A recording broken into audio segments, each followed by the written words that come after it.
Hello, everyone, and welcome to the Only Land Fan Show. My name is Kendall Lejeune, and our guest today is Justin Piche. From his days as a U.S. Navy submarine officer to his role as an engineer at ExxonMobil, he's always thrived on challenges. Today, he's channeling this passion into the realm of land investing and development. Justin has quickly and successfully scaled a seven-figure land business by investing heavily in his systems, processes, and team.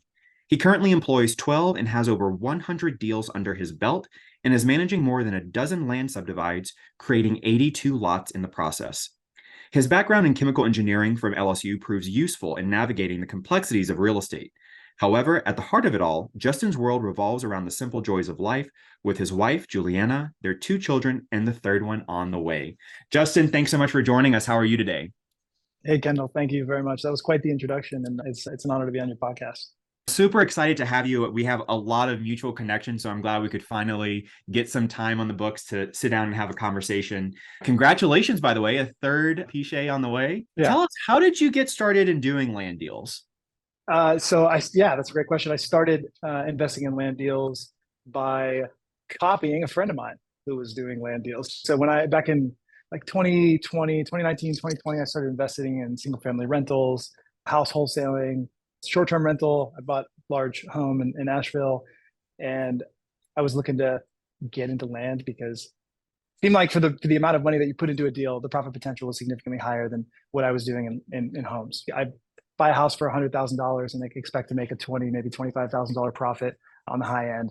And for the amount of risk and the amount of time and the amount of effort, my friend Kyle Bryant, who some of you guys may know him, but he had started investing in land back in 2019 and was having a ton of success. And so we would spitball. We're both from Houston. I live in Houston, Texas, and he lived just a half mile down the street. We went to the same church. We were in the same like small group. And we would talk often about, hey, what's working for you? What's working for me? How are you doing mail? And like the biggest kind of thing that was like, hey, do land, was the amount of mail that he was sending per deal was like a fraction of how much mail I was sending to do a single deal. Yeah, that's what got me started. Yeah, always good to have a springboard and be able to bounce ideas off of people. So you had this colleague that was helping you in the land business when you first started. How else did you learn? Did you have any types of coaches or mentors, go through any courses? Yeah, no. So basically, when I talked to Kyle, I was like, "Hey, man, can you teach me? Will you just teach me this? I'll pay you. Pay $5,000, I'll pay 10 grand, whatever. Teach me how to do this as quickly as possible." But at the time, he had actually gone through learn.land. Clint Turner, who I'm sure most people on here know, he's a big educator in the space, exceptional. Actually, Kendall and I are going to probably see each other in person tomorrow. Yeah. At Clint's event up in Dallas. But yeah, so I decided, hey man, I just wholesaled a house for a $30,000 wholesale fee, and I put half of that into coaching and education, and just went all in. That was September of 2021. Excellent. I love it. So you had this background in doing houses. I also got my start in doing houses as well until I actually saw the light and started doing land. So talk to us about your very first land deal. What was that like for you? Yeah, so obviously a mailer. I had sent a mailer beginning of October 2021 to North Carolina, Western North Carolina, and just targeted like 5 to 40 acre tracts. I didn't really have a price per se in mind. I did price it, arranged mailer, and got a ton of callbacks at that time, and pretty quickly got 4 deals under contract from that mailer, like right off the bat. I think it was a 5,000 piece mailer, so like pretty solid mail return on there. And the first one that actually went full cycle, I closed to sell in February of 2022, and so it was just a 9.2 acre kind of mountainous tract, no road frontage, but it had an easement. Real nice, kind of southern exposure, sloping, beautiful, looking through a valley, and sold that for, I think I bought it at 18 and sold it at 38. So it was about after fees and stuff, it was like a $20,000 profit on the first deal. Yeah, that's fantastic. And were you hooked? Oh, yeah. I remember exactly where I was when I finally got it under contract, because I was actually in Asheville. I'm at my short-term rental. And my wife, at this time, I was still working full-time for ExxonMobil. I had a brand new baby. Life was literally insane. And I'm just sitting on the couch and I just see my DocuSign go like the little alert. And I was like, holy smokes, I got it under contract, and pretty quickly closed. It was just a check, the first one, show my wife, hey, proof of concept. Yeah, this stuff works without having to go out to the property, without having to do any type of like repairs or estimates or anything like that. So much more simple compared to houses, right? Yeah, exactly. Yeah. 100%. Love it. Love it. So after that first deal, how did you start growing your business? You had proof of concept. What were the next steps that looked like? Yeah. So for me, it was just, my job at Exxon wasn't like a particularly easy role. I was an engineer, a supervisor at a manufacturing site. And so I was like, it was tough to answer. I had no employees at the time for the first several months because I didn't really know exactly what I was doing. I was like, I should probably figure this out myself and understand the steps of marketing, the steps of negotiating contracts, transaction coordination, all the way through the sale and just dispositions of it before bringing people on. Maybe not necessarily the smartest in hindsight. I probably could have gotten started a little faster, bringing on some help, but it worked. I got it done. And so the next step was really just lining up enough deals, investing really heavily in marketing to line up enough deals to replace my income. Because at that time, this is kind of not answering your question, but I think it is valid or important to understand how I scaled the business. Was at that time, I was getting a new role at Exxon that was going to provide a whole lot less work from home flexibility. Mm. And my wife was coming off of maternity leave and getting a more senior role at Chevron, was going to be traveling more. And we had a 3-year-old at the time, or a 2.5-year-old at the time, and a brand new baby. And it was just, we were about to hire somebody to come wake up our kids and bring them to school, and hire somebody to pick them up from school in the afternoon because we just neither of us would be there. And that was just an untenable situation. So my wife and I had to sit down. I was like, hey, babe, look, we got a couple deals under where the money has come in. We have this entire pipeline filled with deals that outpace my ExxonMobil salary. Like within the next 6 months, I think we make this. I think we just do it. I think we go. And so Yeah. with that, I quit Exxon, went full time into land. But I've had an incredible luxury that I know a lot of people don't have, which is a working spouse for that period of time. And so that's really what let me just pour profits back into the business and maintain a ton of equity. Like I didn't have a deal funder for the, gosh, I didn't like a year and a half or so into the business. Wow. So you were funding all of your own deals. You were actually, so your model was to actually close on these deals, or were you doing any type of signing or double closes? All Yeah, closing. all closing. I did not. Yeah, I've done one double close, and it was by necessity. Bought it too high, but I knew there was a good market for it, and just like aggressively dropped the price until we found a buyer where we could make enough margin to make it work, and found a Yeah. title company that was willing to. Actually, you know what? They weren't even willing to do like a pass through. I still had to bring 95 grand and then get $115,000 check that day.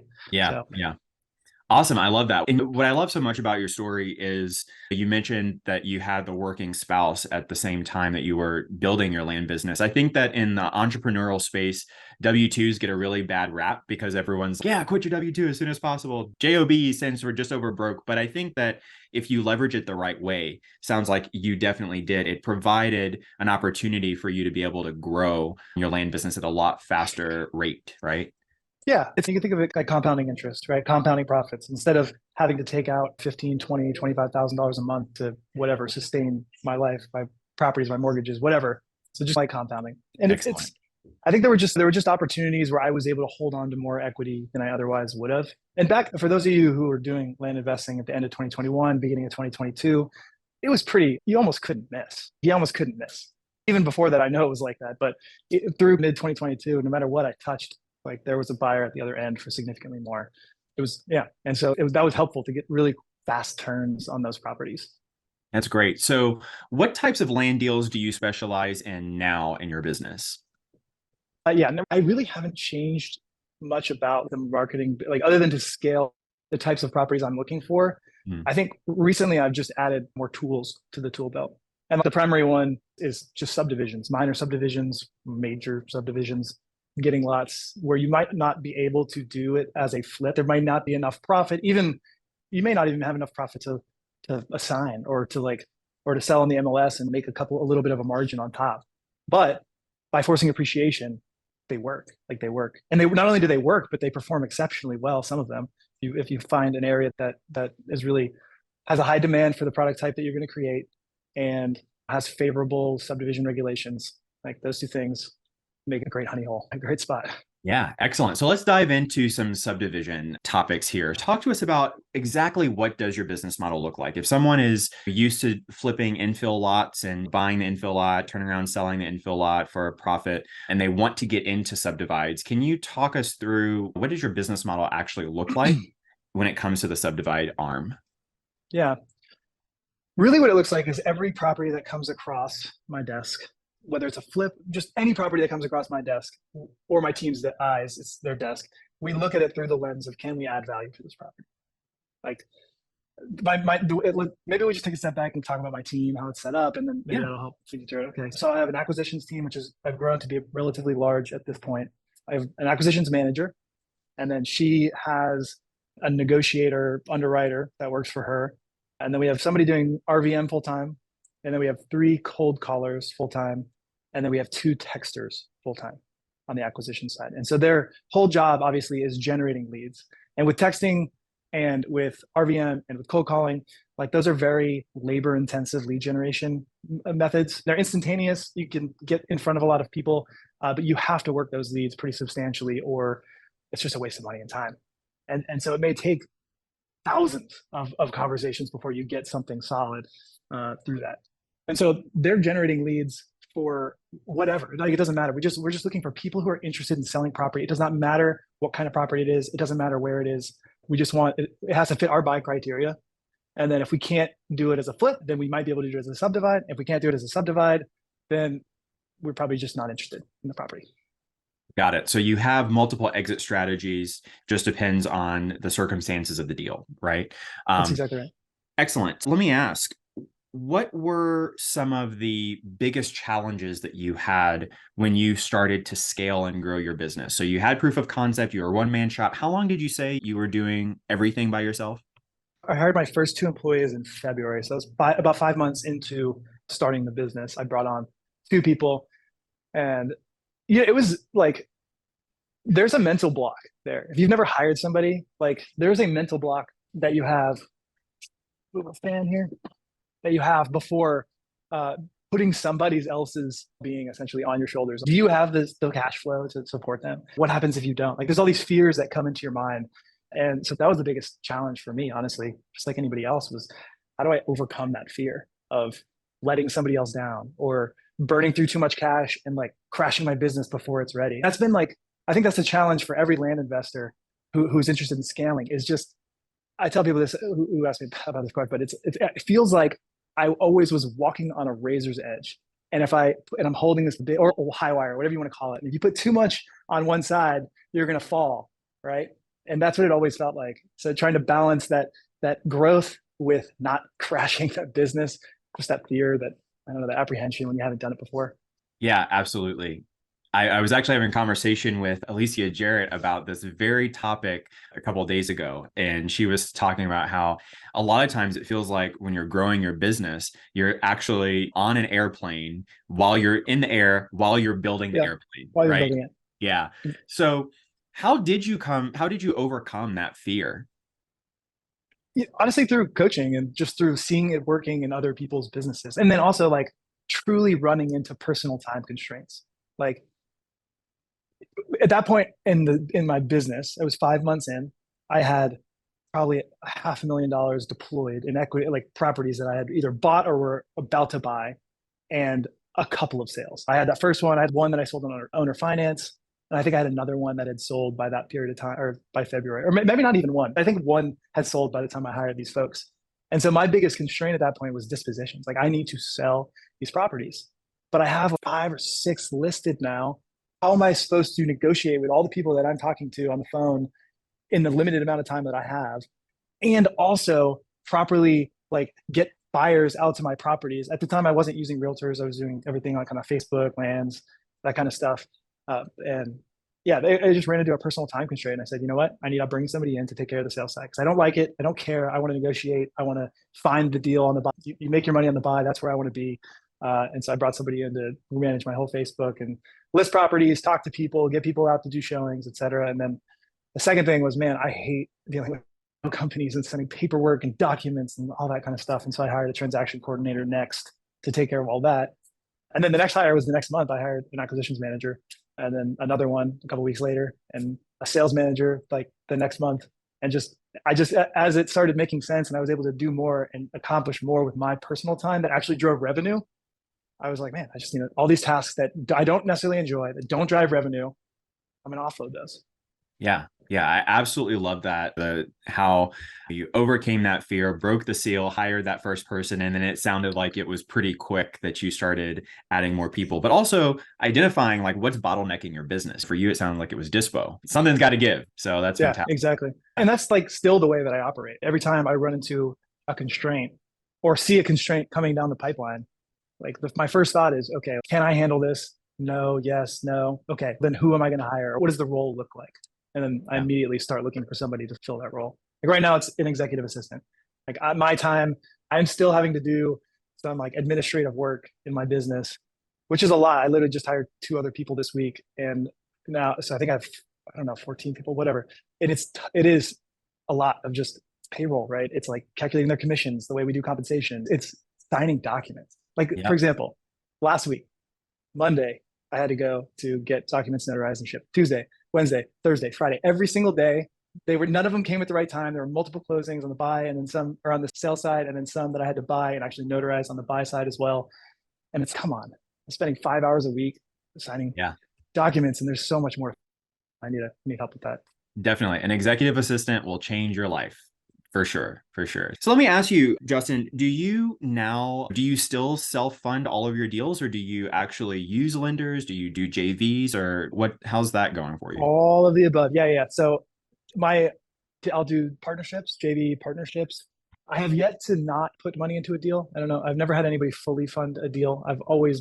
There's only been 2 deals where I wasn't like at least a plurality owner, maybe if not the highest, maybe if not like more than half of the deal, at least the largest stakeholder in the deal if it's multiple partners.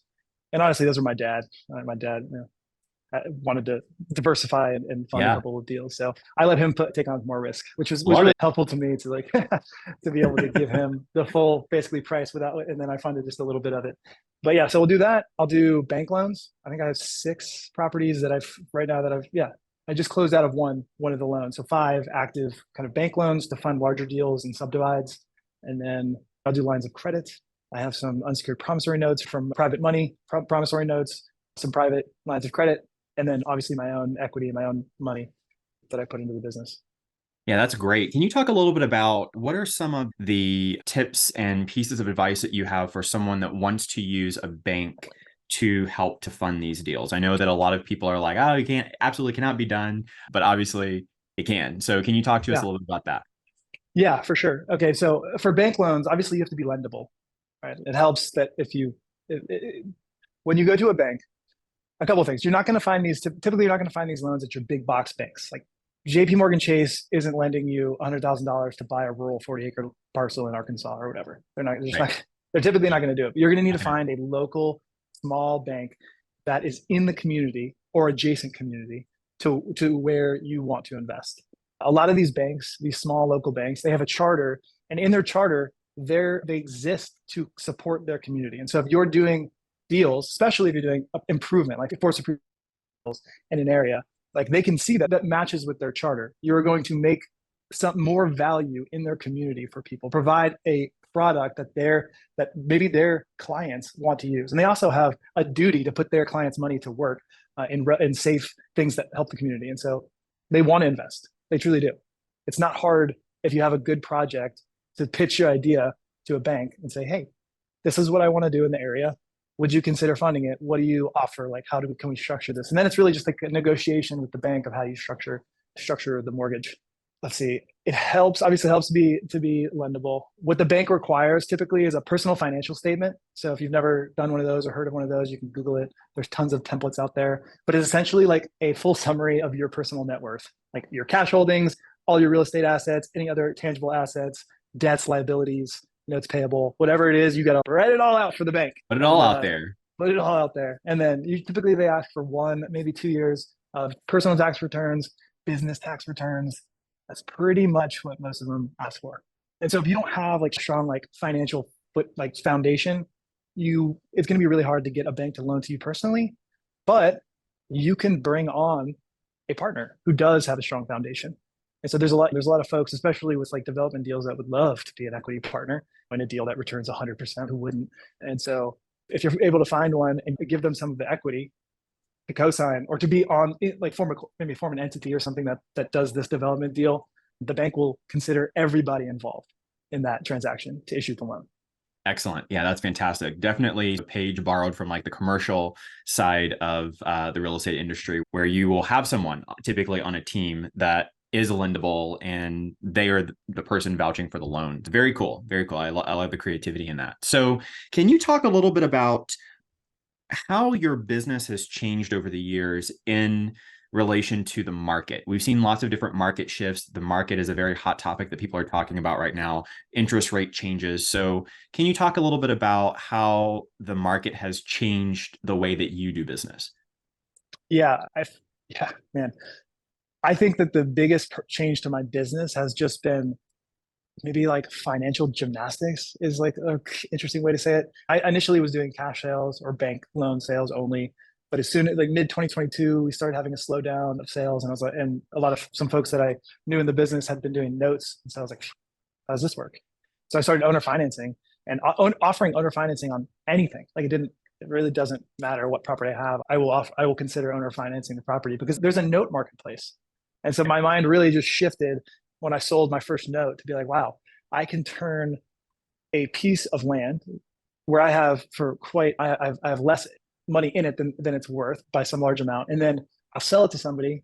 And instead of having this not cash flowing piece of land, I now have a cash flowing asset, which is marketable to tons of people. There are so many people that are just interested in passive cash flow, interested in notes, way more people than are interested in buying a piece of land. And so you've created an asset now that is marketable to a much wider audience. And so that's really the main thing I did to adjust was just you get sales faster. You can typically ask a little bit more. People are grateful that you're able to offer something that they might not otherwise be able to get into, a piece of land for their home, for their family. And then in the back end, if you need to, you can sell it. Or you can put a bunch of them together and have a pretty solid cash flow. Yeah, that's fantastic. So whenever you're creating the note on the sell side, are there some rules of thumb that you like to follow, terms that you typically try to build into the deal?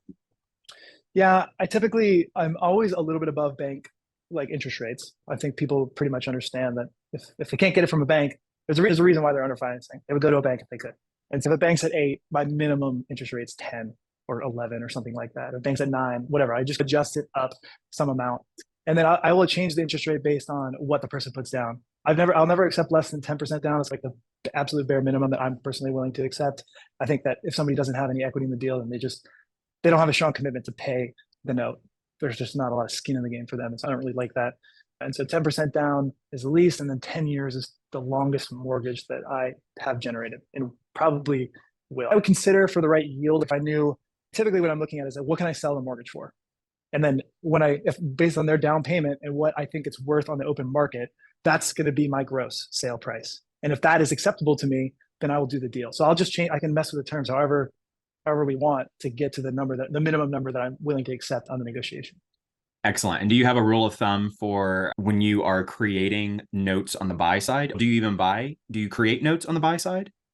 I have not bought anything under financing yet. And it's not for lack of trying. It is not for lack of trying. Got it. Very good. So let's talk a little bit about what would you say are some of the most important skills that someone needs to have to be successful in the land business?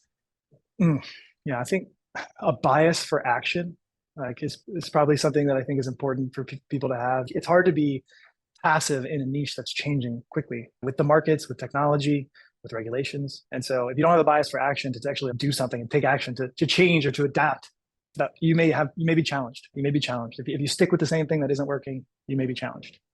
Yeah. And I think literally, and just even more basic than that, just taking any action, right?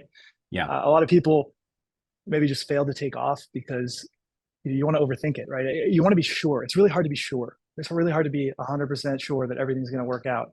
But in this business, you got to spend money before you can make money. It's just how it works. Wait, so are you saying that I can't make $1 million with like not putting any money into marketing, not putting any money into operating? So actually, I'm not saying that because I think you can, and I could go into how I think you could do that. But if you want. I Yeah, think, let's hear it. Let's hear it. yeah. So there, and this isn't like some scammy weird thing. This is something anybody could do. Any of us could do this, and because people are doing it. There are plenty of fantastic value add properties on the market, just waiting for somebody to find them, just waiting Yeah. for somebody to visualize it, see past the challenges, and push that project over the edge. In that case, you could spend $0 in marketing. You could make an offer on a property that's on the MLS. You could find a funding partner who's willing to put up the down payment, fund it with a bank, put in all the sweat equity, and it could be a deal that's big enough to make $1 million. That's totally possible. So I don't want to say that it's impossible. Totally, it is Yeah, possible. there's a caveat there. There's a caveat there for sure. But if you're doing like regular flipping, like without spending any money, it's hard to get leads in front of you, I'd say. It's just not at scale. Yeah, not at scale for sure. For sure. You could definitely drive for dollars, find an infill lot, go and track down the owner for sure. But like you said, for scale, definitely need some kind of operating budget.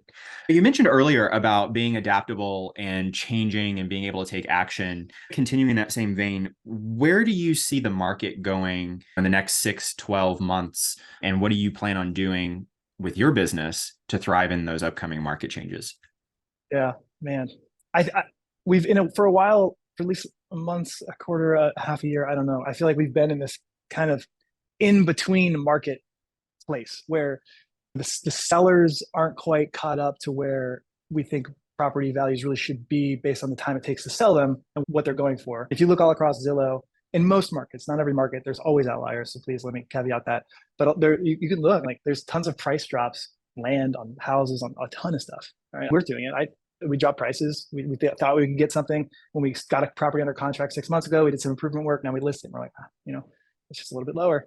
And so I think I realize that, and probably all of us as land sellers realize that and are willing to say, hey, this is a business. This is not my like family land. I'm willing to drop the price to get this cash turned over. But sellers typically aren't, because it's not hard to hold land. Like it's not super expensive. Like your tax bills are usually relatively low. Most people own these things outright. And so they just don't see the point of dropping. And so it's been a bit harder to buy. And then on the sales side, people want it for less because they also feel the pinch in the economy. And so it's just this weird gray area. Where are we going? I don't see.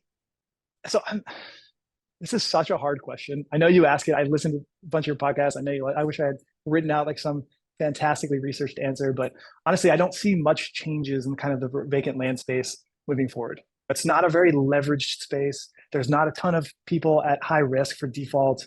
I don't see a ton of fire sales coming because it's not super cheap of an asset to hold on to. I think it's just gonna steady and follow slowly wherever the general market goes. That's my personal opinion. So I'm not necessarily changing anything other than to continue to scale my acquisitions and lead flow, because the more deals you look at, the more deals you're going to do. The more deals you offer on, the more deals you're going to do. Absolutely. Absolutely. I think that the diversity that you have in your different exit strategies, even adding in the owner financing options, I think that is a really good way to hedge against any type of changes. So you can zig whenever the market zags and vice versa. I think that's fantastic. Thanks for sharing that. Yeah. Hey there, land fans. If you're enjoying this episode and would like to see more episodes like this, please be sure to let us know by liking and subscribing below. Maybe one other just like thing that with my strategy that I think gives me a little bit more flexibility than maybe somebody who is assigning or double closing everything they do is that I have a ton of equity in deals right now. And so I can leverage that portfolio. If it doesn't have a bank loan, if something's going really slow to sell, and I always look forward at my cash flow. I look forward at least a quarter, and I plan out what are my projected sales that I have under contract? Where's that money coming in? When's it coming in? When is money going out for payroll, for interest payments to lenders, for buying new property or acquiring new property? I look at all that and I balance that moving forward. And so I can see when a pinch is coming, a month, 2 months, 3 months ahead. And that gives me time to talk to a bank. It takes 3-4 weeks sometimes to get a bank to actually issue you a loan on a property. And so if I can see that coming, and so I can talk to a bank and get a loan for at least 80%, 70% of what I paid for it. And that can definitely help bridge any cash flow needs. Definitely. That's fantastic. That's a great tactic. So let's start drilling down on some nuts and bolts for a minute. So how do you go about finding target markets to do deals in? How do you pick an area? I am a shotgun type of person. Okay. There's a lot of different strategies. People can really niche down in the market. And I think there's a lot of value to having like a brand presence, knowing your very specific product type. You can hone your offers. You can train your people to give like laser focused offers, and you know what your end profit's going to be typically. I see this really a lot in like the infill space. There's a lot of It's just when it gets that clear, like that obvious of what the value is, that's when other people start to move in and your competition goes up. That's what's happening. That's what's happened, obviously, in like the house wholesaling space. A 3-bedroom, 2-bath right here is worth pretty close to the one next door and the one next door and the one next door and so on and so forth. And so you can hone your numbers relatively well in those type of products. And I'm not typically focused on one specific product type. I will basically pull data from an entire state, like the entire state, everything 5 acres and up, and we'll market to it. It's not always the best because there are markets where there's not a ton of demand for the product. And but when I get a lead in one of those markets where I don't think when I think it's gonna take a while to sell, we just factor that into our offer price and say, hey, look, I think that the property is probably worth this, but I think it's gonna take a year to sell, even at just a discounted rate. So we need to really discount it if we want this thing to turn. And so we can only offer X amount. Excellent. So when you are, obviously you have multiple different types of properties that you deal with in your business. Can you pick 2 or 3 specific types, maybe like an infill lot or rural recreational, and give us some criteria for those types of deals? What do you look for that makes a great subdivide or that makes a great rural recreational property? Yeah. So for subdivides, the number one thing that I'm looking for before I look at anything else is really just road frontage. I want as much paved, like maintained or unpaved, but county owned or maintained road frontage. It could be gravel as long as that's an acceptable road in the county. Because in recent years, like in the past 15 years, in a lot of jurisdictions, they've adopted more stringent development rules. And a lot of them aren't like crazy, but what typically will happen is like a city, like or a county with a big city in it will rewrite their subdivision regulations, and they'll put a ton of requirements in there for how the roads have to be in order to actually cut off of it. And those requirements then get adopted by surrounding, more rural but surrounding counties, and that's because it's easier to copy what the big guys do. It's like, why are we going to write them all ourselves? Like, we'll just copy this and adopt them. And then it becomes really challenging to actually split up land there. And so having road frontage alleviates that a lot of times. If you can cut off the road, then that's the best, because bringing so much capital to a deal to put in a road typically will kill a deal. Most deals it will kill. Right. And that's why you see developers putting in 400, 300, 500 lots that are really small, is because in order to make that development economical, they have to get the lot size down so small. But I'm not typically doing horizontal development. If that's your thing, that's awesome. But that's a really big kind of institutional size product and project. And I think our market, or at least my market, is really the sub-institutional things that are too small for those guys to go after, but maybe too big for your just average kind of flipper, if you will. So when you talk about size, too large or too small, are you talking about acreage? Are you talking about price? Both? More price. More price. Right. Got it. So if you had to say my bread and butter subdivide is in this neighborhood, what there would you it go. be? My bread and butter subdivide is like a 20 to 80 acre tract anywhere between a purchase price of 50 and like $300,000 I love those. I love those. It's easy to get bank financing if they're really cheap. I have one 50 lot that I'm about to list here. Sorry, not 50 lot, excuse me. 50 acre, 8-lot subdivision that the land purchase price was $50,000. And the improvement cost, I'm clearing about half of it and putting in driveways, and that's only $30,000. And so it's an all-in $80,000 price for this. I don't even a bank loan to get an incredible cash return on that project. Yeah, that's fantastic. So coming back to how you pick your target markets, it sounds like you pull a lot of information for an entire state, but how do you choose? I think I'm going to go to North Carolina. I think I'm going to go to Arizona or whatever it is. How do you choose that? And then like a state. Yeah. Yeah. Yeah. Honestly, I just look for states that are desirable for folks to live in. Everybody has their preferences of state, but I like to stay in the Southeast United States personally because it's warmer. Like, people are generally moving towards those areas as opposed to away. I think less harsh climate allows for a better like real estate market year round. And so there aren't as many like downturns in the winter, whereas Maine or North Dakota, I imagine it'd be hard to do any development work there in December or February. Just probably not much is happening, but in, I don't know, North Carolina, South Carolina, you can still do work in the winter. Excellent. So if you had to look at all of the deals that you've done, let's say in the last year, do you have a bread and butter type of deal? Is it all subdivides or a majority subdivides, or is it larger acreage, or what is it? Man, I have done deals as small as a buy for 2,500 and sell for 12 to as large as buy for 715, put in another 200 grand and sell for 2.5 million. So anything in between there. The bread and butter is probably some average somewhere in the middle. But I would say most of my portfolio is still flips. Like flips are the engine that runs the business, and the developments are just icing or whatever, like on top. They're dessert. Okay. They're things that I can now do with my regular marketing that I couldn't do before I learned how to do it, that just add to the revenue that of the business. Got it. And so what are your criteria for your flips? Yeah, just anything on marketing. I guess a profit. I have to see like a minimum profit potential. I typically am not looking at anything unless it's $10,000 profit. And even then I usually don't want to do it unless I'm really picking it up for a huge discount at that level. Our average, when I do my annual planning, our target profit is $25,000 on a deal. And that's when I was reviewing 2022, we were right at about $27,000 average profit per deal. And so we're right in that area. Great. Do you have an average size deal that you typically find is in that helps to get that 25K, 27K number? I think it just depends on your market, right? So yeah. What's the average size deal? Probably 15 acres is probably the average size deal Okay. that I do, something like Yeah. that. But I think, like, again, it really is dependent on your market, right? Sure. Because I'm in a lot of pretty rural areas Mhm. where I can buy property for $1,000 or $2,000 an acre. And then I'm also in areas where it costs $10,000 an acre. And obviously, yeah, it's just market dependent. I don't have a good Sure. answer for that one. I All apologize. good. All good. So you mentioned earlier that you have quite an extensive acquisitions team where you guys are doing texting and RVMs, cold calling. Can you talk a little bit about what are some of your strategies and tactics when you're dealing with training these cold callers, texters, RVMs? Yeah, so my acquisitions manager, who may watch this podcast, because she often, or maybe at least listen to it. She often listens to podcasts that I recommend for her to listen to. Is awesome. She's exceptional. She actually came through Clint Turner's VA training program. So I hired her back in early 2022 when he had first rolled it out and brought her on as just like an acquisitions assistant to negotiate and comp, et cetera.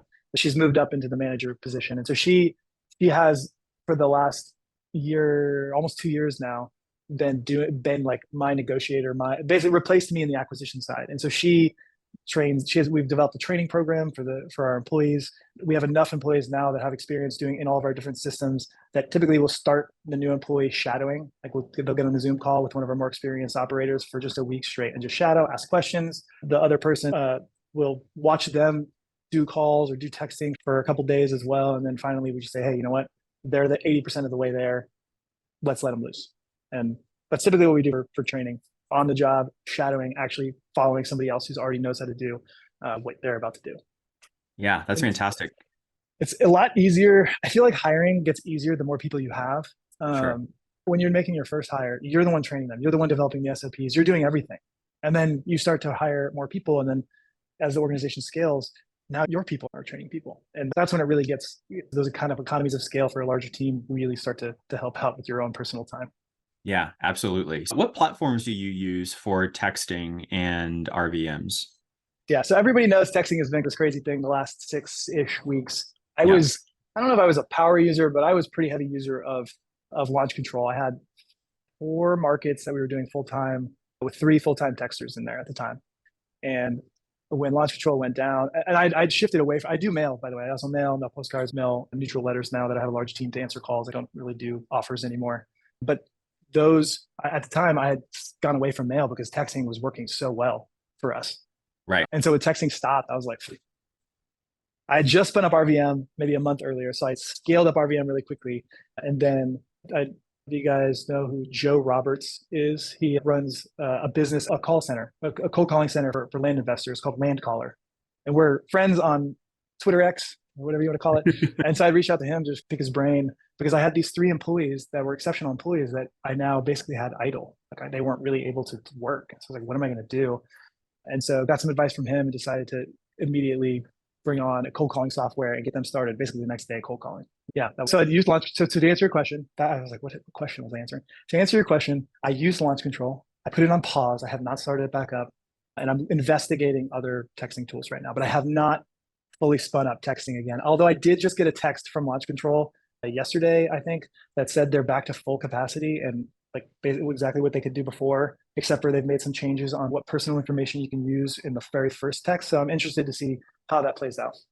Yeah, that's So if interesting. you guys didn't know that, it may be helpful to you to hear that. I was on Jesse Kwong's podcast a few weeks ago or a month ago or whatever it was, and we had recorded that 2 days before texting went down. And so I was like recommending launch control. I was like, oh, it's so awesome. That's what I would recommend you start with. And then it went down. So it didn't age well. But now we're all back. So I guess it's okay now. Awesome. So what software do you use for cold calling? Cold calling is ready mode.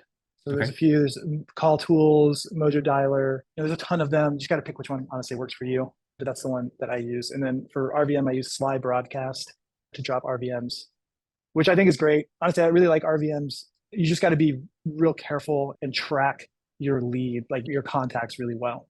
And so we use Follow Up Boss as our contact tracking CRM. And so when I pull lists, the first thing that happens is I'll pull a list of whatever, 10,000, 20,000, 50,000 people. We'll put it into Follow Up Boss. And Follow Up Boss gets all of the direct skip information. Like when we skip trace, I use direct skip to skip trace, and we put them all in Follow Up Boss. And so we have all these contacts in Follow Up Boss, and we can tag them and put them in different stages, et cetera. And so and our call system is also in Follow Up Boss. So every communication gets tracked right there. And so we'll export the data from there for different batches that we want to do by county is what we do for RVMs, upload it into Sly Broadcast, send out those county batches. And when people call back, they're calling back into Follow Up Boss. And so my employee who manages that system is listening to those voicemails. We typically aren't answering live because there's too many calls to just keep track of. And so they leave a voicemail, immediately listen to the voicemail. And if it's like a really negative voicemail, then obviously we just add them to the DNC. We never market to them again. It's done, right? You got to keep track of that stuff because if you actually drop like the same recorded voicemail on somebody twice, like you're really opening yourself up to a potential lawsuit. So you got to be meticulous about tracking who you're sending what to. That's a really good piece of advice. How are you using all of those different tools? Are they all integrated in terms of you may send out a piece of direct mail, then do a ringless voicemail, then a text or whatever? Do you integrate it that way into one single follow-up system, or do you only text a certain list and not mail or vice versa?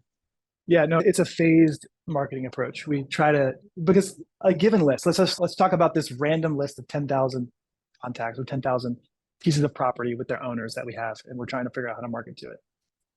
In that list, if you were to skip trace that list, you may get like 60% mobile numbers. So right there, 40% of your list, you're never going to be able to text. You just can't text them. The software won't let you. Right. And so you're missing 40% if that's your only marketing tactic. Now you can mail, right? You can mail that whole list, and presumably most of them will receive it. But there's a whole swath of people of the population, typically people like me, who just see the mail and go in the trash, done. You're never going to reach those people either. You might reach them by text, you're not going to reach them by mail. There's a whole nother portion of the population that may not get their mail very often, but they will answer the call. They will answer the phone. They have a landline. They will answer the phone. They want to talk. They actually want to do business on the phone. You're not going to reach those people by mail, and you're not going to reach them by text either. And so you got to call them or drop. Actually, I don't know if voicemails work. Ringless voicemails work typically on landlines. I don't think they do. So your really only option is cold calling for those folks. And then a lot of people will call back RVMs. If you have a missed call and it sounds like a reasonably personable message and it has anything that pertains to what you want to do, your property, maybe you thought about selling, you're typically going to call that back. Got it. Can you give us an example of what a funnel may look like when you're using all of those different marketing channels to market to the same list? Yeah. So typically I like to start with the cheapest form of marketing first, because when you hit, it's just the most economic use of your marketing dollars. If you're able to, let's just say it's texting, which I'm not convinced it is. It might be ringless voicemail might actually be, I think, the cheapest, but let's just say it's texting. If that's your cheapest form, then, and you can take out about, because I was always getting, I say my launch control was getting between 25 and 30% open rate or response rate, reply rate, something like that. And so right there, let's just use 10,000 contacts, right? If you upload a list of 10,000, right there, 3,000 of them from that campaign have responded to you, most negatively. And now you have saved yourself $1,500, $16, $20, $2,000 in mail. You don't have to send anymore because they said no. They said they don't want to do it ever. And then everybody else who was interested, you've now acquired that lead and their contact information in the cheapest way you could. You have their information now. You have access to them. You're already talking to them. So why do you need to now send them another mailer unless maybe they like drop off the face of the earth? And so then the people who don't reply from that, we follow up with we put them in a cold calling queue to just start calling them, and that queue just like runs while we're running campaigns, and then we'll drop them in RVM like 2 weeks later, and then a whole different group of people will call back, and they'll typically send a follow up text, and then we may drop another RVM. All the while they're in the cold calling queue unless they get pulled out by replying to one of the other things. And at the end of that, maybe 90 days, 60, 90 days, we'll send a mailer or a postcard. And we're just I have a marketing manager, and she just redesigned our marketing flow of how it's supposed to go. And she sent me an email today, and I was just so busy I didn't actually look at it. So it may be a little different now. I don't know. We'll see. Excellent. Yeah, no, that's really good insight. So can we shift gears to the dispo side? What do you do to sell your properties? You mentioned earlier that there was a period of time where you didn't use real estate agents. So can you talk a little bit about what your dispo strategy looks like? Yeah, so I have the team set up is I have a sales manager who's a US based. He's now a good friend of mine. He was a connection through a friend, but US guy who runs my entire sales side. I really don't do much with it. And then he has two employees that work for him, assistants essentially. One is in follow up boss, and her big KPI is appointment setting. Like her job is to get people onto properties because properties sell when people get onto the property. And then the other person is in Facebook and doing the listings. And so all day she's replying to our Facebook listings, both the business and the marketplace listings. And her KPI is buyers list, growing the buyers list. Like how many people can she get into our follow-up boss CRM on the sales side so that we can put people in drips. And as new properties come up that fit their buy criteria, we can send them out to them in a timely manner and get as many eyes on the properties as possible. And then we will do some pre-marketing on the sales side. So like before I've actually acquired a property, although I don't like love doing it. I actually just had an issue this week where I have a property under contract. And I think I just, after getting a broker price opinion and looking at a couple of more recent comps, I think I just bought it too high. It's not my typical flip. And so I'm a little worried about actually closing on it. I'm not sure that I want to, unless I can gauge the interest in the area. And so I pre-marketed on Facebook and ran some Facebook ads on it. And my seller saw the Facebook ads. And so she reached out to my transaction coordinator and basically just was like, hey, I think this is a little disingenuous or whatever. Why are we waiting so long to close? This is a little disingenuous that you're trying to sell my property, et cetera. And so we called her and just explained the situation, which was, hey, look, my goal is to get you paid. That is my number one goal, is to pay you the price we negotiated as quickly as I can. However, I think I misjudged the market, and I have the ability to sell these properties owner financing. And I'm willing to take $5,000 down on this property. I know you aren't. And so that's my goal. So the reason I'm marking this is because I want to make sure that you can expect the money that I'm going to pay you. I don't want to have to cancel the contract. And I want to find a good buyer, and I want to generate an owner finance note with that buyer. And she totally understood, smoothed it over.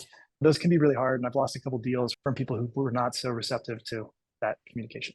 So Yeah. if it's a really good deal, if I just have a killer deal, I will not pre-market it. I will wait till I buy it, and then I will launch it after I own it. Yeah, that's great. I'm glad that worked out for you. I know you're probably sweating that. Yeah. My heart it's really just, I really care about like how people both perceive my company, but also feel like they're treated fairly. And so when that happens, obviously I can put myself in her shoes, and I know that she just felt like I was trying to pull one over on her. And that's the last thing I was trying to do. Anyway, as you guys know, you guys all do this type of stuff. So yeah. Definitely. So can you talk a little bit about what, in your opinion, are some of the most important needle moving activities that a newbie can take in this business? Man, yeah. At the beginning, define a newbie.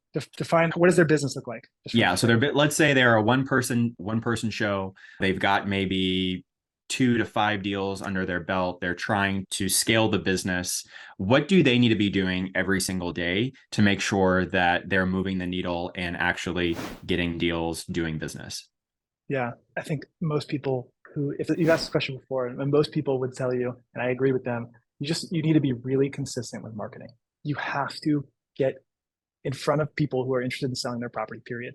Without that, you will not do any deals. Getting leads coming across your desk is the engine that will grow and sustain your business. Without it, you have nothing. And so that's the first thing I would say. And then the second thing I would say is just be like exceptional with customer service.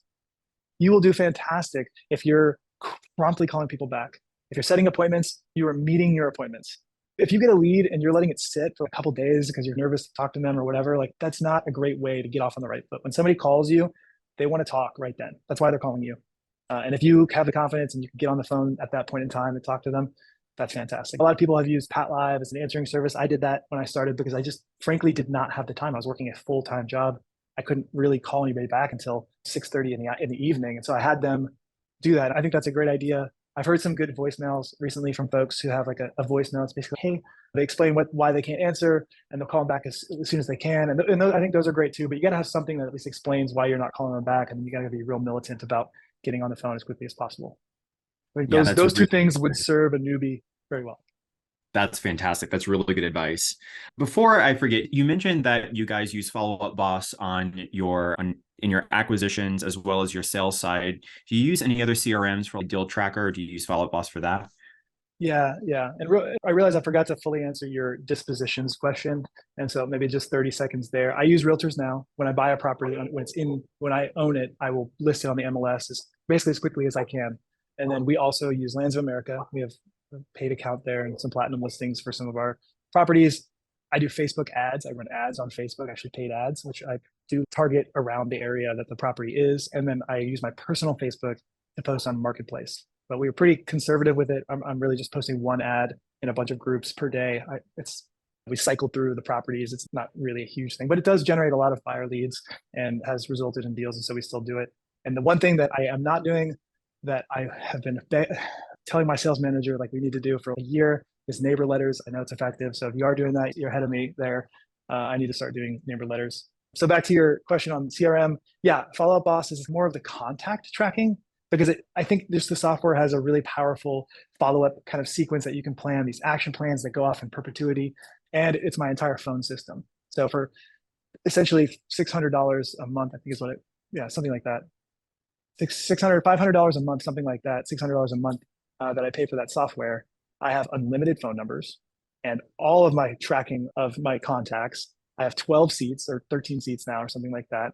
And every conversation is tracked and monitored, every text, and all of our people can see like their specific groups. It's just a really well-built software for a larger team. And if you need to separate it. And then I also use Notion. So Notion is a note-taking, multi-use kind of database dashboard app.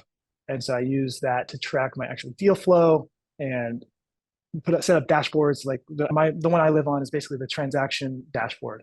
And it shows me all of my under contract properties and then all of my, it's under contract to purchase, under contract to sell. And then like how long have we had them under contract and when are we closing and what's the status of title and check marks for all of the steps that my transaction coordinator is doing to get those properties moved towards closing. And then some financial planning calculations to help me figure out where money is going out and when and where it's coming in and when, like a little bit quicker than looking at the cash flow analysis that I talked about earlier. So that's kind great. of it's a mishmash. Honestly, I think Pebble is a really solid CRM for folks. If anybody has Pebble, I think that's a great CRM. I don't think I don't think you need to switch. Jesse and team are constantly adding awesome features, and if you have a feature request and other people do, they're probably working on it. That's fantastic. Excellent. Yeah.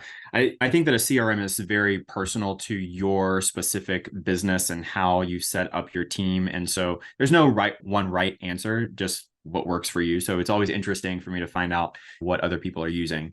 So you mentioned that you spend a lot of time on your transaction dashboard. Can you talk a little bit about what your specific role looks like in your business now? What does your day-to-day activity look like as you function in your business? Yeah. So other than way too much admin, which I am taking Which you're working on, the executive assistant is coming. I literally spent 5 hours of my day going through video interviews for Apple. I had 86 people apply to the position. Wow. Which is just insane. So if anybody is looking for an executive assistant, I have some unbelievably impressive applicants. Unbelievably impressive. So hit me up and after I've selected, I am happy to help and share because obviously it's been a pretty involved process. I'm in the process right now. I'm going through and taking very detailed notes on each video interview, how they're answering questions, looking at their resume so that I can at least initially create kind of an impartial score ranking. And then that way I can take the top 10 and start doing phone interviews so that it's a more manageable process for me. So day to day, mostly project management. dealing with multiple developments, working at the same time. There's a lot of follow-ups, surveyors and engineers, and calling counties and trying to get calling attorneys and getting access and writing covenants, and or at least working with my attorney who's writing my covenants. So it's a lot of just the bigger picture stuff that I haven't been able to offload yet. And so I do intend on offloading a lot of that to the EA, because what I really enjoy focusing on is the financial side of things. Like I love seeing how the pieces are coming together. I love looking at how like this no portfolio and what we need to do with it to maximize return, whatever it might be. Like finding partners, finding funding, where it's all going. I kind of love looking at that stuff, and I love training my team and growing the team and trying to connecting with the team. I think one of the things that I have not been able to do because my time is spread so thin is actually have one-on-ones more frequently with my folks and focus on their professional development. Honestly, it's just, I feel like bad for not doing this, but I just kick that to the side because there's too many things coming at me each week that I just can't get to it. Yeah, I definitely get that. Would you consider yourself a visionary or an integrator? Yeah. Oh, there's no doubt visionary. I'm like totally I only have the wheels and I'm already going to try to take off in this plane. I'm like running down the runway, like pulling wings from left and right. Yeah. I'm going to let somebody else organize that, as we do. Yeah, I definitely get that. Textbook visionary. What, in your opinion, is something that no one or very few people are talking about in the land industry that we should be talking about right now? I knew this question was coming. This always stumps everybody, so I don't feel bad for getting You're in good company. Stumped by this question.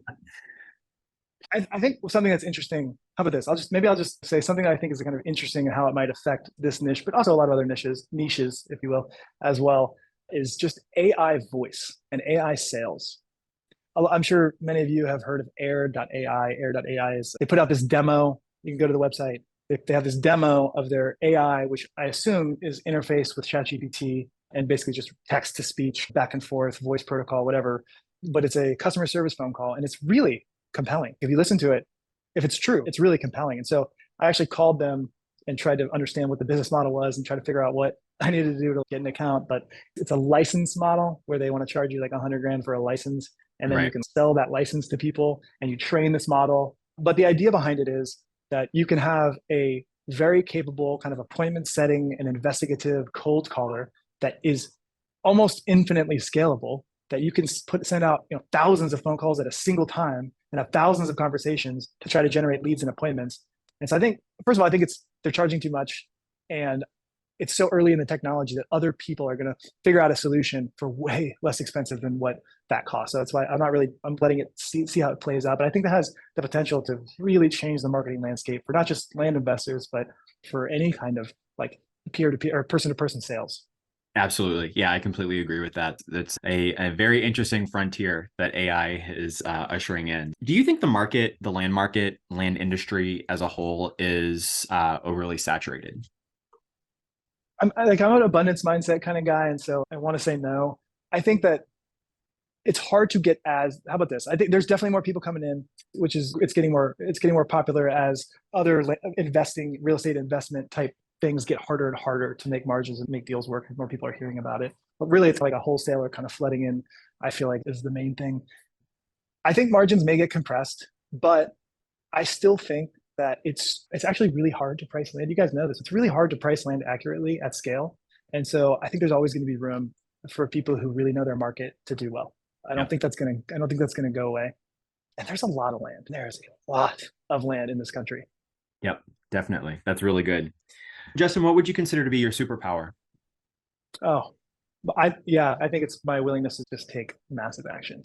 If I see an opportunity, I'm not typically somebody who's going to ponder it and find the perfect solution. I'm at 51%. Just go for it type of person. So that can hurt you. That can hurt you when you're taking on too much risk. I do probably take on more risk than is wise. And so my wife tempers me a lot in that, which is great. That's why it's fantastic to have a partner who helps rein you in. But yeah, I think that's my superpower. It's just like the ability to set my mind and focus on something and like relentlessly go after it. And what's your definition of success? Yeah. Success for me is being able to never say, I want to retire. Right. And honestly, I think I'm there. Like, I really do. I've been thinking about this lately. And before getting into land investing specifically, the whole reason why I wanted to invest in real estate, I think a lot of us do, is because I was looking for a way to be able to take control of my time and not necessarily be beholden forever to clocking in at a certain time and producing a certain amount of work. And not to say there's anything wrong with that. It's just for me personally, I wanted to make sure that if I wanted to travel, here's an example. In this next summer, I'm going to manifest this because we haven't actually booked the trip. But this next summer, I'm going to take my family and we're going to go to the coast of Spain or Italy for 3 months. Love Like it. from May through whatever the kids are out of school. And without this business, or at least without some sort of remote work kind of business like this, I would not be able to do that. There's just no way. I can have a ton of money, but I'd still have responsibilities that tie me to a physical place and time that I cannot get out of. And so, yeah, so success for me really just looks like being the master of my time and loving what I do, which I do right now. And yeah, maybe I'm retired. I don't know. I love that. I love that. That's great. What do you think that you do differently in the land space that contributes to your success? Yeah, I don't know if saying differently than everybody, because it's hard to say that, but certainly maybe differently than a lot of folks would be just my focus on my team. We have the way, like everything from the way that I communicate with them to the way our vacation policy is to the way our compensation is all geared towards like the business wins, like everybody wins. And I respect them immensely. Like I don't really refer to them as like VAs. Like they're my employees, they're my team. That's how we communicate. Like they sent me care packages, I sent them care. It's just they're special and I care about them a lot. And because without them, like where would I be? I'd Absolutely. still be struggling as a solo person, like trying to scale my business. I'd be way behind where I am now. I'd probably be frustrated because I'm doing everything, the things I don't like and the things that I like. And so I think that, yeah, I really when I was in the military, so I was a submarine officer, when I was in the Navy, one of the things that I liked, that was the thing that I look back on and reflect and say, man, that was the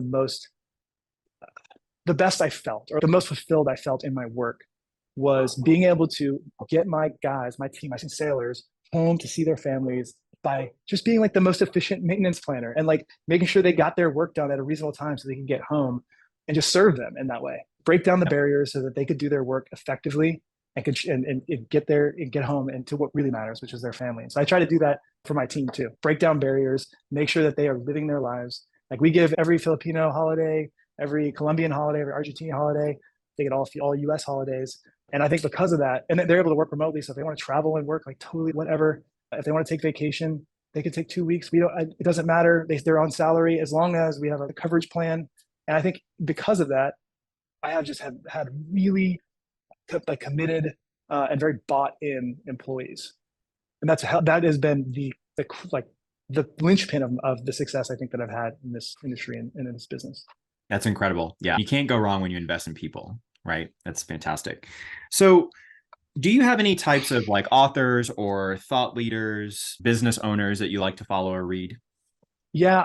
There's a lot of big personalities in like the business space. Callan Faulkner recommended a book to me called Buy Back Your Time by Dan Martell, which you may have here. I don't know. Yeah. I have a couple copies now. Yeah, there you go. Yeah, that's definitely a Callan recommendation for sure. It's fantastic. And it just opened my eyes. It really did. It opened my eyes. And so I like the stuff I think the philosophy is fantastic. I recommend it to people all the time. I've bought it for multiple people. And so that's a book that I really, and I respect him. He's a pretty bombastic, like type A, like hyper focused, like high achieving kind of guy. So it's hard to relate maybe to him. I'm more of I don't know, my wife probably wouldn't agree with this, but I'd say I'm more of a like relational kind of person than I feel like he might be. But I respect and really, I like what he is talking about. Yeah, love that. If you could go back and tell yourself three pieces of advice when you were first starting out, what would they be? Yeah, I'd probably go back and tell myself the Lord will provide. Maybe help myself have a little more faith in His plan for my life. And yeah, that's I would say that, and I think that would also spur me on to maybe send a little more mail, have a little more faith at the beginning, maybe hire earlier when I was worried, and have faith in that those things were going to produce the fruits in the business that I wanted. Yeah, so I guess in that is multiple things. I would say I would have probably set more marketing more quickly, because something that I've learned after being in this business for several years now is that if the deal is good, there is money. There's money. People will fund it. Partners will come in. You can wholesale it for a fee to somebody else. If the deal is good, there is money, period. And when you don't have a ton of money, you may get really worried. What am I going to do? I think the other thing I would say, yeah. So, okay. And the last thing I would say is go bigger. Like, why not? it's just as easy to do a $500,000 deal as it is to do a $10,000 deal. Sometimes easier because title is typically cleaner and you can get bank loans on it easier.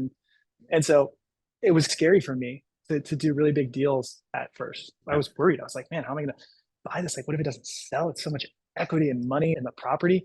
But there's always partners. And I think when you're early on, one of the challenges is like you don't necessarily have a track record yet. And so maybe you can't find somebody to partner with where you can maintain a ton of equity.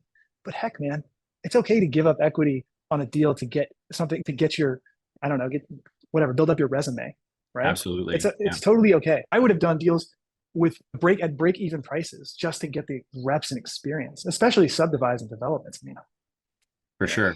Yeah, no, that's a great point. Our mutual friend and colleague Clint Turner says a half a watermelon is always better than a whole grape. Yeah, it's okay.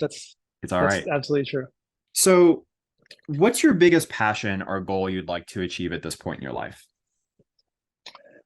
Oh man, right now it is just be the best father that I possibly can be. That is my main goal. I think it's hard sometimes, especially running your own business, where just to be present in your lives, in your children's lives, and with your spouse, with your friends, with whomever, because there's always things that are hitting you and attacking you and vying for your attention. And so I often get convicted when I'm in the several hours a day I have with my children, and like a message comes up, and my wife, bless her heart, love her so much, she always says, "You really need to do that right now." And sometimes the answer is yes, honey, I absolutely do. But more often than not, the answer is no, it could probably wait till the kids are asleep, or no, it could probably wait till tomorrow. And so I'm always trying to. That's really good. I want to thank you so much, Justin. You've been so generous with your time. Let me ask, is there anything that you're currently looking for, resources, connections? How can we give back to you right now? Yeah, I love networking in the space. I'm going to the Learn Land event tomorrow, I think, as long as my kids don't get too sick and we decided I can't go. But I'm trying to go. I probably will go to that. I love going to meetups. I just started a website recently, www.justinpiche.com. It's got some coaching consulting stuff on there, and it has a Calendly link to book. But I've been meeting with some folks that have just booked time on my calendar. I have a couple spots set out, but I am interested in taking on a couple of one-on-one coaching clients to help grow their businesses. And I can't do a lot of it because honestly, frankly, it's a better use of my time to focus on my own in terms of just pure monetary. But I really enjoy training, teaching, helping. And so it's really something I'm doing for me personally, something I like to do. And so if anybody thinks that I could be of help to them in their business, I'd love to just have a conversation. You can go to that website, book a call. And then the other thing, this is really awkward because I have no content on there, but I'm going to do it anyway. I just started a YouTube channel. I have one really awkward phone video on there of just me like 3 minutes explaining my name and kind of what I would do. And I just recorded a video last night that is terribly edited because I'm not a video editor, to be frank. And I'm about to upload it there. So there will be one 33-minute video. And in it, I'm going to break down the $2.5 million development that I am working on that is about to be approved in less than a week for sale. And so if you're interested in that, go to the YouTube channel and check it out. It'll be there sometime, and give me tons of grace because like I said, guys, I'm new to YouTube. I love it. I will say, Kendall, you do a fantastic job. You have this confidence on the camera, and I love it. I really do. But it is truly nerve-wracking, especially to talk to a camera when nobody else is in the room. When no one's watching. Yeah. The conversation is great. Like, I love this. I love dialogue. But when I'm just talking by myself, I'm like, man, I feel awkward. Anyway, yeah, I definitely get it. I definitely get it. Thank you so much. I have a team that helps to put everything together and make me look way better than I actually am. So my videographer, my video editor, they're absolutely incredible. I give them all of the credit for that. But Justin, thanks so much for joining us. Go check out justinpiche.com. We'll also have the link to his YouTube channel in the show description and in the comments as well. Thanks so much, guys. Again, Justin, thank you so much. This has been an absolute pleasure. I hope that everyone is on the mend there. That way we can get you to Dallas tomorrow. I'm looking forward to meeting you in person. We'll keep the good vibes going. Everyone else, thank you so much for joining us. We'll catch you in the next one. We'll be back next week with another masterclass as well as an interview. So looking forward to seeing everyone there. Until then, be great. Have a good one, and we'll catch you in the next one. Thanks so much. Bye-bye. If you're interested in hearing from other 6- and 7-figure land flippers about how they've built and run their businesses, then check out my group, Only Land Fans, where I do a live interview each week inside the group. You can grab that link at the description below. Until then, be great, have a great week, and catch you in the next one.